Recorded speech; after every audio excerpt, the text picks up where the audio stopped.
আজকে আমি রান্না করব পাতাকপি ভাজি, মুরগির ছাল পাকলা দিয়া,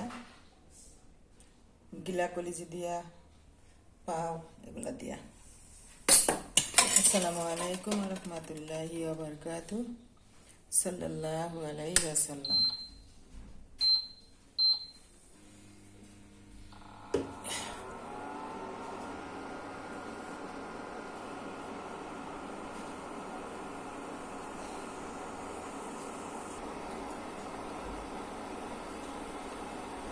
দিয়ে দিলাম তেল দিছি আর একটু তেল,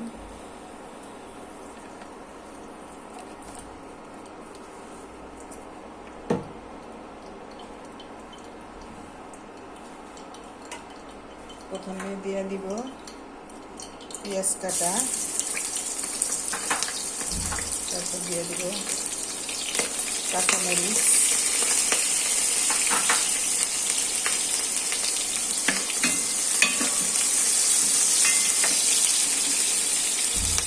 দিয়ে দিব তেজপাতা,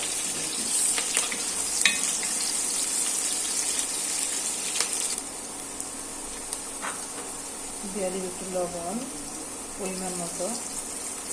প্রথমে একটু কম হইলেই পরে আবার হইলে তারপর দিব লাস্টে। দিয়ে দিব আদা বাটা, রসুন বাটা, জিরা বাটা একসাথে বেটে রাখা।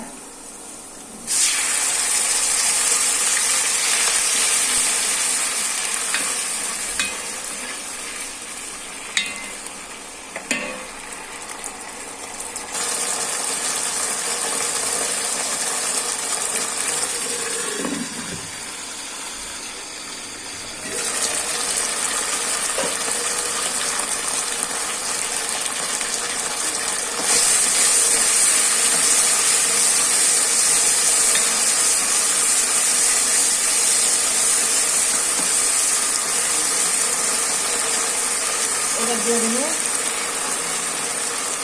মুরগির ছাল পাতলা, এগুলো দিয়ে রাখা পরিষ্কার করে, তারপর আগে একটু বাজা এই করে আনি কষায় আনি, তারপর হলুদ মরিচ দিই, এটা একটু সব দিয়ে দিবি। একটু ভাতটা দিয়ে আনি ভালো করে।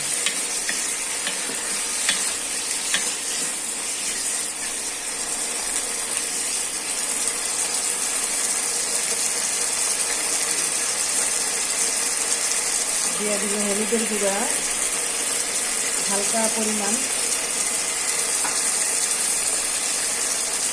তারপর অল্প কাঁচামরিচ দেওয়া আছে, একটু শুকনো মরিচের গুঁড়া দিয়ে দিই।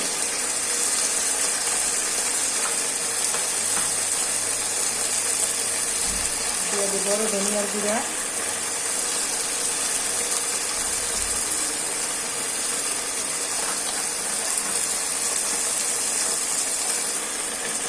দিয়ে দিই ছোটো ধনিয়ার গুঁড়া, রাঁধুনি বা ছোটো ধনিয়ার গুঁড়া, এটা আমরা খাই, সবাই এটা খায় না।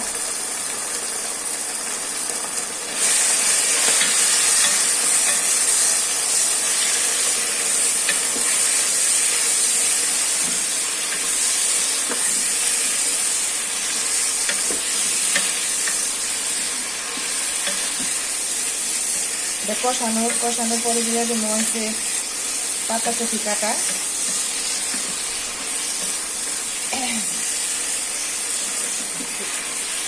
বেশি বয়লার তো একটু সিদ্ধ,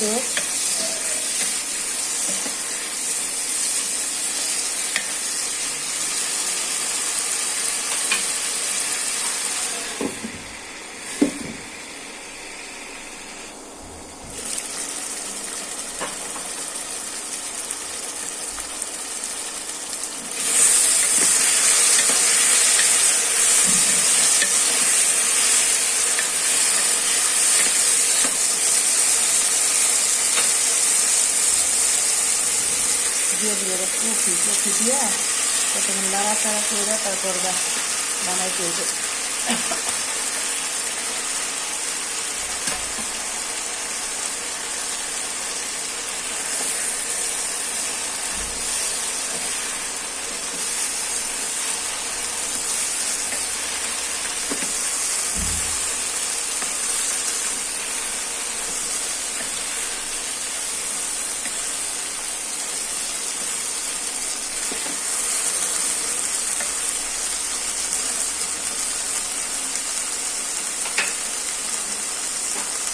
এবার হতে থাক।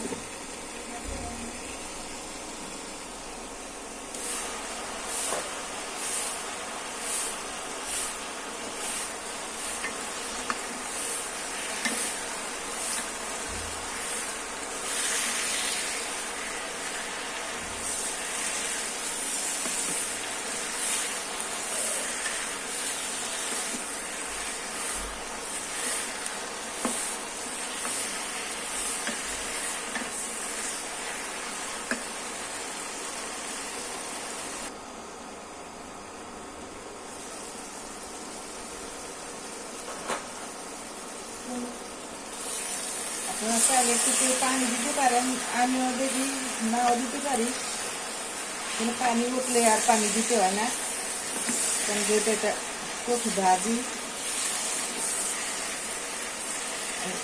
দেখি পানি লাগলে একটু দিন, না লাগলে আর দিন না, দেখি পানিটা সিদ্ধ হয়ে গেলে দিন না।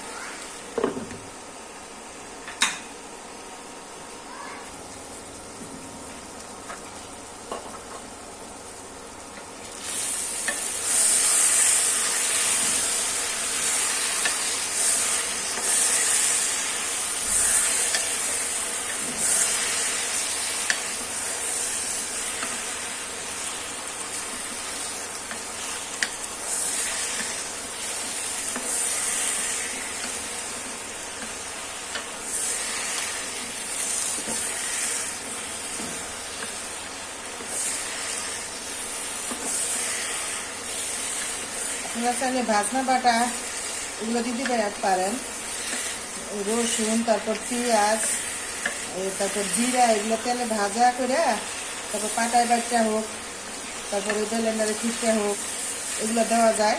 তাই আমি আজকে দিব না, আজকে দিব ধনিয়া পাতা, বেশি করে ধনিয়া পাতা দিলে আর লাগে না। আর জিরার গুঁড়া দিলেও ভালো লাগে। তাই আমি দুইটার একটা দিব না, আজকে খালি ধনিয়া পাতা দিব বেশি করে।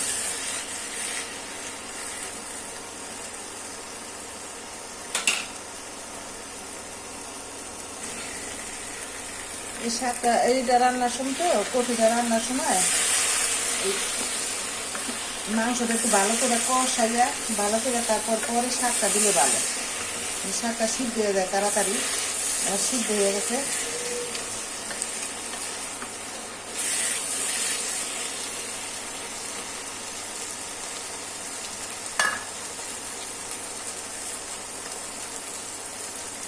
একটু খাইয়ে দিদি সিদ্ধ হয়েছে নাকি।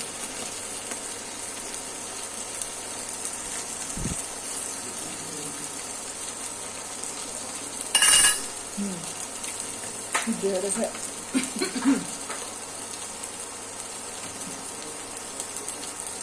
একটু লবণ লাগবে।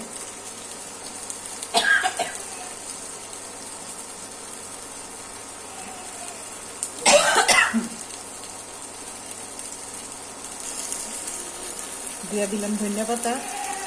ধনিয়া পাতা দিলে আর বেশি কিছু লাগে না, ভাজি টাইপ তো ভাজি। দিয়ে দিলাম ধনিয়া পাতা, তরতাজা ধনিয়া পাতা, বেশি ধনিয়া পাতা তো। হয়ে গেছে আমার ভাজি। আপনারা চাইলে ভাজা ভাজা করতে পারেন, একটু পানিটা দিলে ঝোল ঝোল হয়ে যায়। আমি পানি দিলে কপির মধ্যে যতটুকু পানি উঠছে অতটুকু,